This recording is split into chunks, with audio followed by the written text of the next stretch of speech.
America didn't lose the Vietnam War in Vietnam. It lost it on television. This was a war with no front lines, no clear enemy, and no clear end. So how did the most powerful military on Earth walk into a jungle and walk out defeated?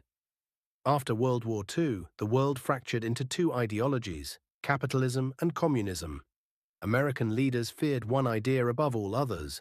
If Vietnam falls, everything falls. This belief became known as the Domino Theory, and it would drag America into its most controversial war. After defeating French colonial rule, Vietnam split in two, the Communist North and the American-backed South. In 1964, a murky naval incident in the Gulf of Tonkin gave President Johnson the authority to escalate the war. Congress approved it almost unanimously. Few asked questions. Fewer imagined what was coming. American generals expected a conventional war.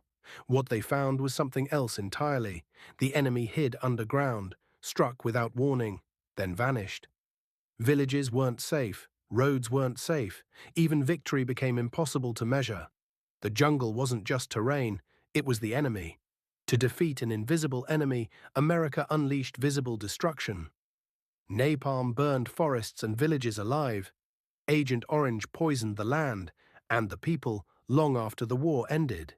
Civilian casualties mounted, and for the first time in history, a war was broadcast nightly into American homes.